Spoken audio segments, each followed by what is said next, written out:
اعوذ باللہ من الشیطان الرجیم، بسم اللہ الرحمن الرحیم۔ آج جو ہم نے لاسٹ سورہ کی تھی اس سے ایک سورہ چھوڑ کے اگلی سورہ ہے سورہ سبا۔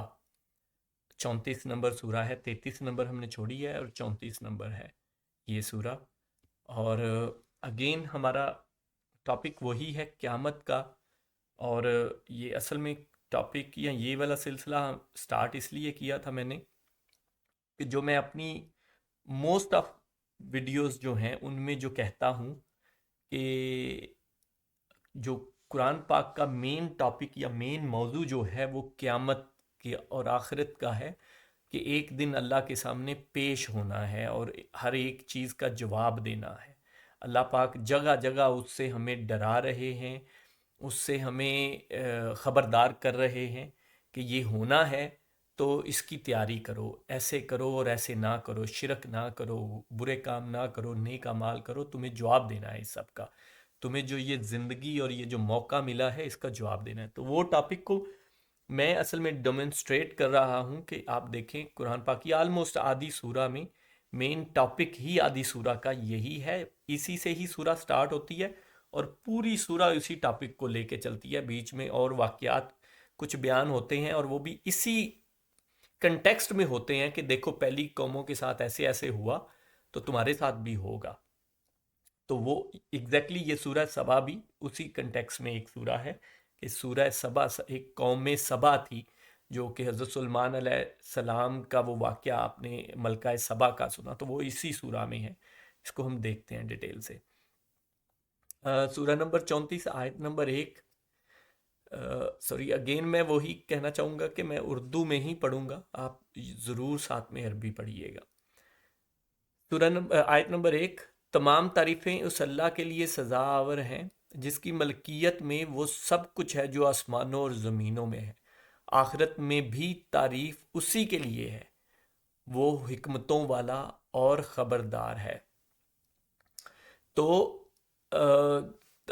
سورہ کا آغاز یا پہلی آیت جو ہے وہ اللہ کی تعریف سے، اور یہ بتایا کہ ملکیت، جو میں پچھلی ویڈیو میں بات کر رہا تھا کہ اللہ خالی خالق نہیں ہے ہمارا یا اس کائنات کا، وہ مالک بھی ہے۔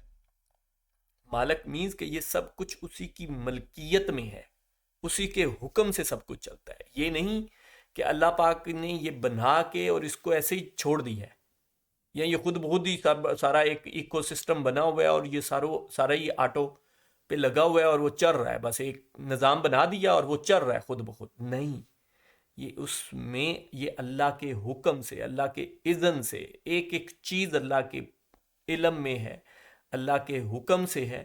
اللہ ایک ایک چیز کو جانتا ہے، اس کے پلاننگ کے حساب سے وہ جیسے چاہتا ہے، جو چاہتا ہے ویسا ہو رہا ہے اور ویسا کر رہا ہے۔ اور میں بھی وہی ہماری دعائیں بھی سنتا ہے، وہ چینج بھی کرتا ہے چیزوں کو اگر کچھ ایسی ہوتی ہیں، تو وہ سارا کچھ وہ مالک ہے اس کا۔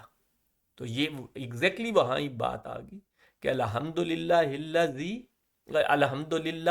الذی لاہ ما فی السماوات و ما فی الارض، کہ جو بھی اس اللہ کی تعریفیں کہ جو کچھ بھی ہے ان آسمانوں اور زمینوں میں وہ اسی کا ہی ہے، اسی کی ملکیت میں ہے، اور جو کچھ آخرت میں ہوگا وہ بھی اسی کا ہی ہے۔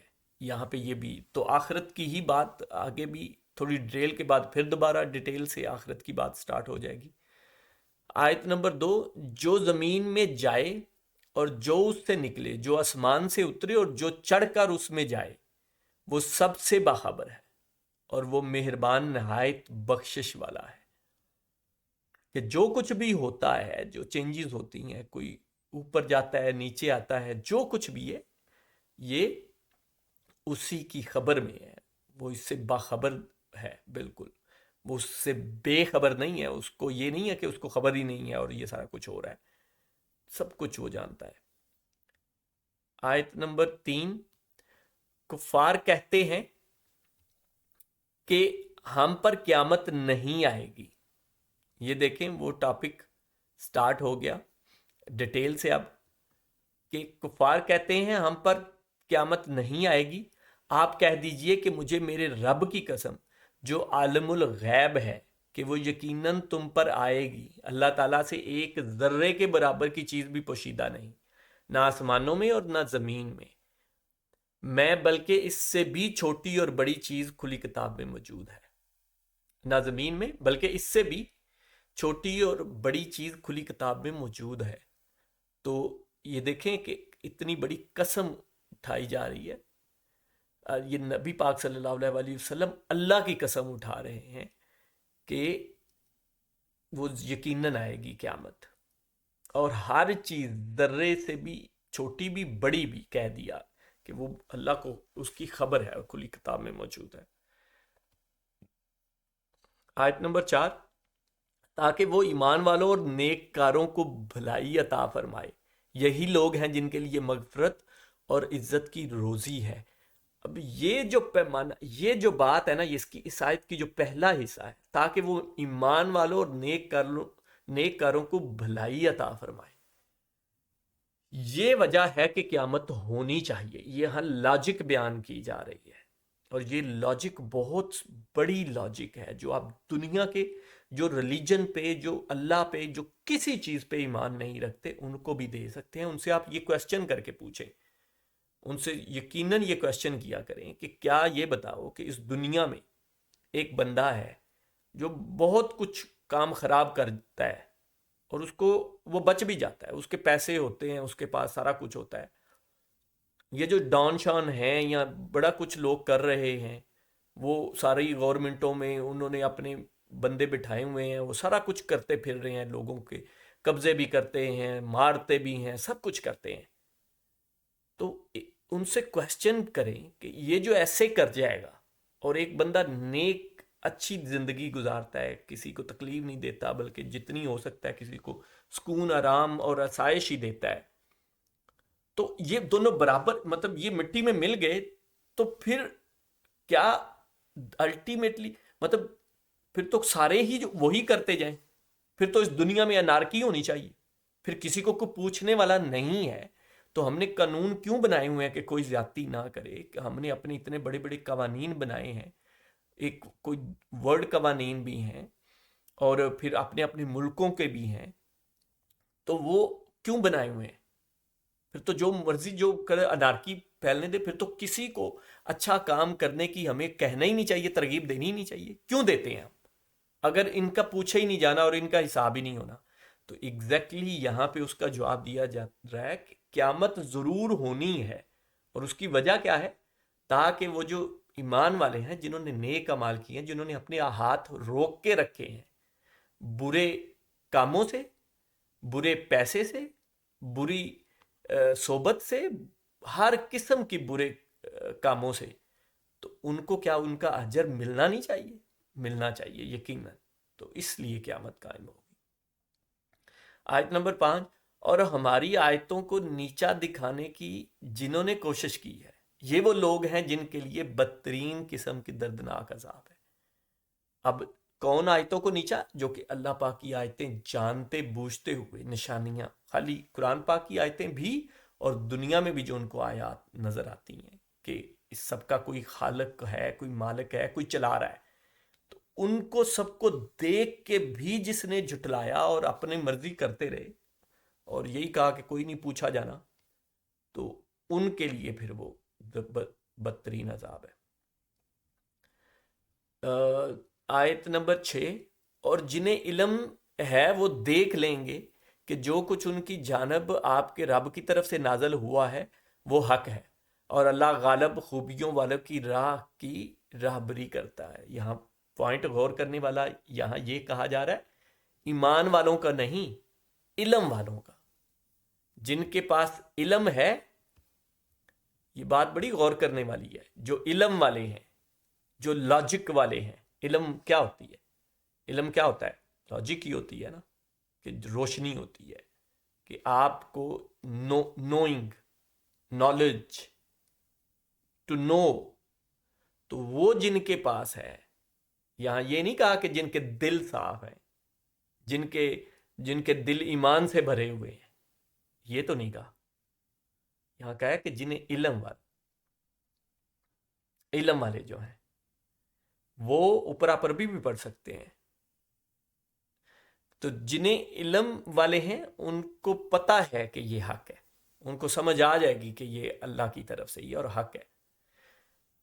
آیت نمبر 7، اور کافروں نے کہا ہم تمہیں ایک ایسا شخص بتلائیں جو تمہیں یہ خبر پہنچا رہا ہے کہ جب تم بالکل ہی ریزہ ریزہ ہو جاؤ گے تو تم پھر سے ایک نئی پیدائش میں آؤ گے۔ تو اگین وہی بات جو ہم نے لاسٹ ویڈیو میں بھی کی، لاسٹ سورہ میں بھی تھی، اور اس سے پہلے بھی میرے خیال ہے میکسیمم بات یہی آتی ہے قیامت کے ٹاپک میں، کہ لوگ اس چیز پہ حیران ہوتے ہیں کہ مر گئے، مٹی کے ساتھ مٹی ہو گئے تو پھر کون سی پیدائش ہوگی، یہ کیسی باتیں کر رہے ہو۔ آیت نمبر 8، کہ خود اس نے اللہ پر جھوٹ باندھ لیا ہے یا اسے دیوانگی ہے، بلکہ کہ آخرت پر یقین نہ رکھنے والے ہی عذاب میں اور دور کی گمراہی میں ہیں۔ کہ وہ ایسی باتیں کرتے ہیں، نبی پاک صلی اللہ علیہ وسلم کو ایسی باتیں غلط ملت کہتے تھے کہ یہ شاید نعوذ باللہ کوئی جھوٹ بولتے ہیں یا دیوانگی کا کوئی اثر ہے یا کچھ ایسا۔ تو اللہ پاک آگے سے جواب دے رہے ہیں کہ یہ وہ لوگ ہیں جو آخرت پر، دیکھیں ایمان کون نہیں لاتا، یہاں پہ ان مشرکین کو اور ان کافروں کی بات کی جا رہی ہے کہ یہ ایمان صرف اس لیے نہیں لاتے کہ یہ آخرت پر یقین نہیں رکھنا چاہتے کہ ہم جو کر رہے ہیں کرتے پھریں، ہم نے یہ ایمان لے آیا تو ہمیں تو ڈر کے چلنا پڑے گا، منع ہونا کرنی پڑیں گی چیزیں۔ آج کی دنیا میں بھی آپ دیکھیں، یہ جو مغرب ویسٹرن سوسائٹیز ہیں یا ویسٹرن کنٹریز جو ہیں، ان میں آپ اگر ان سے بات کر کے دیکھیں، ان کے تاثرات لیں، تو وہ آزادی چاہتے ہیں۔ وہ کہتے ہیں یہ کیا ہے، ہم کیوں کسی کے، یہ زندگی دنیا ہے، انجوائے کرو، آزادی سے رہو، موج مستی کرو، ہم کیوں اپنے اوپر پابندیاں لگائیں؟ تو مسئلہ ان پابندیوں کا ہے کہ کیوں لگائیں بھائی ہم پابندیاں؟ ابھی مرنا ہے، مر جانا ہے، مٹی میں مل جانا ہے، یہ کون سی کہانی ہے ہمیں سناتے ہو کہ بعد میں زندہ ہونا ہے اور پوچھا جانا ہے؟ ہمیں نہیں ان کا یہ کہانی ہے، نہ ہمیں سناؤ۔ تو وہ کس لیے یہ کرتے ہیں؟ کیونکہ ان کو آزادی چاہیے، ان کو اپنی مرضی کی زندگی جینا چاہتے ہیں وہ۔ تو آیت نمبر 9، کیا پس وہ اپنے آگے پیچھے آسمان و زمین کو دیکھ نہیں رہے ہیں؟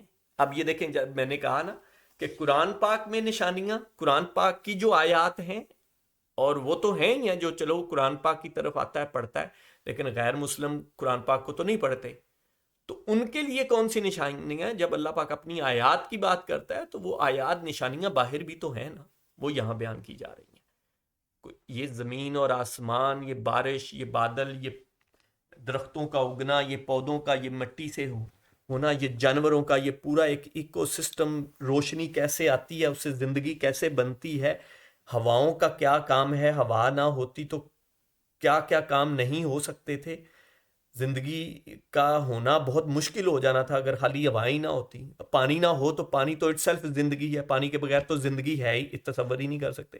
اور سب سے بڑی سورج ہے، سورج کے بغیر آپ اس دنیا میں، اس زمین پہ زندگی کا تصور بھی نہیں کر سکتے۔ تو یہ ساری چیزیں جب ایک علم والے لوگ، اگین وہ جو پچھلی آیت میں بات ہوئی نا، علم والے لوگوں کو پتا ہے کہ یہ صحیح باتیں ہیں، جن کے پاس علم ہوتا ہے وہ جانتے ہیں کہ یہ بات تو کہیں نہ کہیں بن رہی ہے ایسی، تو یہ ان کو ہی نشانی، یہ یہاں پہ آیت ایک حوالہ دیا جا رہا ہے کہ جو باہر کی آیات ہیں ان کو جو لوگ دیکھتے ہیں، جو قرآن پاک کی آیات نہیں بھی پڑھتے، تو وہ کیا کہتے ہیں؟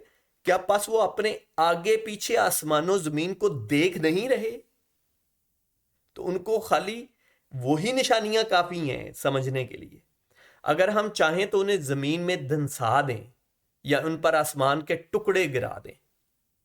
تو دیکھیں، کیا جو علم والے ہیں ان کو یہ پتا ہے کہ نہیں؟ آپ ذرا خود سوچیں نا، کہ جو سائنسدان ہیں، جو سائنٹسٹ ہیں، جو پڑھے لکھے لوگ ہیں، انہیں پتا نہیں ہے کہ اللہ پاک زلزلے، ایسے ہماری زمین میں زلزلے آئیں گے یا آ سکتے ہیں کہ اس زمین میں پوری کے پورے شہر دھنس جائیں گے؟ ان کو پتا ہے، ریسرچز آپ اس پہ پڑھیں، ریسرچ کتنی ہوئی ہیں کہ کس طرح کے کتنے خوفناک زلزلے آئیں گے، ٹھیک ہے؟ تو ان کو تو پتا ہے، پڑھے لکھوں کو، علم والوں کو۔ اچھا، یا ان پر آسمان کے ٹکڑے گرا دیں، تو کیا سائنسدانوں کو نہیں پتا؟ یہ جو ایسٹرائڈز ہیں، جو لوگ کہتے ہیں جی، سائنسدان کہتے ہیں، ابھی کچھ سال پہلے بھی ایک ایسٹرائڈ کا ہو رہا تھا کہ وہ زمین کی طرف بڑھ رہا ہے اور اس کو وہ ٹکرا جائے گا. تو ایگزیکٹلی یہ ان آسٹرائڈس کی بات ہو رہی ہے, یا ان پر آسمان کے ٹکڑے گرا دے. تو آسمان کیا ہے؟ آسمان ہمارا سارا اوپر جو جتنے بھی ستارے اور سیارے ہیں وہ سارا آسمان ہی ہے نا. تو ان میں سے کوئی سیارہ یا کوئی سیارہ تو نہیں, ستارے کا کچھ ٹکڑا گر کے وہی اسٹرائڈز ہوتے ہیں, اور وہ اسٹرائڈ اگر آتا ہے تو دنیا تباہ ہو سکتی ہے. یقیناً اس میں پوری دلیل ہے. اب یہ دیکھیں جو میں بات کر رہا ہوں تب سے, وہ یہاں پہ اس آیت میں اس کو بیان بھی کر دیا کہ یقیناً اس میں پوری دلیل ہے ہر اس بندے کے لیے جو متوجہ ہو, جو توجہ کرے, جو غور و فکر کرے, جو علم والا ہو اور سوچ بچار بھی کرے, جو متوجہ ہو. تو اس بندے کے لیے ان سب چیزوں میں دلیلیں ہیں کہ یہ اللہ پاک کر سکتا ہے, تو قیامت والے دن کیا نہیں کرے گا یا نہیں کر سکتا؟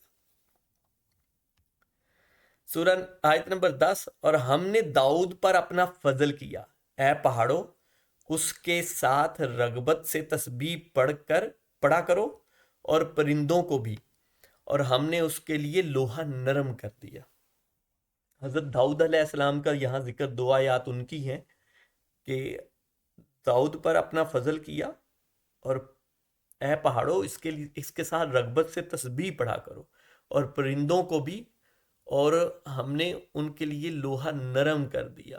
تو یہ ان پر اللہ کا خاص کرم تھا. اب اس کی ڈیٹیل میں نہیں جانا چاہتا وہ کیا تھا, اور کیا وہ سارا ہے اس میں, بائبل میں بھی اس کا ذکر ہے, تو وہ کبھی اور لمبی ہو جائے گی بات. تو اچھا, آیت نمبر 11, کہ تو پوری زرہیں بنا, مینز وہ ایسے اس کے لوہے کے کاریگر تھے, ان کو ایسا وہ تھا کہ وہ ایزیلی وہ سارا کچھ کر لیتے تھے, وہ زریں بناتے. اور جوڑوں میں اندازہ رکھ, تم سب نیک کام کیا کرو. اب یہاں پہ دیکھیں کہ میں تمہارے اعمال دیکھ رہا ہوں. وہی قیامت والا جو ٹاپک, قیامت والی بات چل رہی ہے کہ یہ اعمال دیکھے جا رہے ہیں. میں شروع سے جو بات کر رہا ہوں کہ یہ سارے اعمال دیکھے جا رہے ہیں, ان کی پوچھ گچھ ہوگی. یہ ایسا نہیں ہے کہ چھوڑ دیے جائیں گے, کہ کوئی نیک اعمال کرتا ہے اور کوئی برے ساری عمر کام کرتا رہتا ہے تو دونوں کے کیا مٹی میں مل کے برابر ہو جائیں گے؟ نہیں, یہ لاجک ایسا ذہن نہیں مانتے. ہمارا ذہن بھی یہ نہیں مانتا کہ ہم انصاف چاہتے ہیں. اس دنیا میں نہیں تو کوئی نہ کوئی ایک جگہ ہونی چاہیے جہاں پہ یہ ساروں کا حساب ہو کے انصاف ہونا چاہیے, پورا انصاف ہونا چاہیے, تاکہ کسی کو کوئی وہ ملامت نہ رہ جائے کہ میں نے یہ کیا تو مجھے بھی وہی, اور کسی اور نے کچھ اور کیا تو اس کو بھی وہی. نہیں, ہر ایک کو برابر انصاف ملے گا, ایک چیز. تبھی یہ قیامت والا ٹاپک بڑے غور سے پڑھیں تو یہی باتیں دہرائی جاتی ہیں کہ ایک چیز کا حساب ہو رہا. میں سب کچھ دیکھ رہا ہوں, ذرہ برابر کا ظلم نہیں کیا جائے گا, سب کو پورا دیا جائے گا. یہ سارا کچھ اسی وجہ سے ہی بار رپیٹ کیا جاتا ہے, بار رپیٹ کیا جاتا ہے تاکہ یاد دہانی رہے. جزاک اللہ خیر.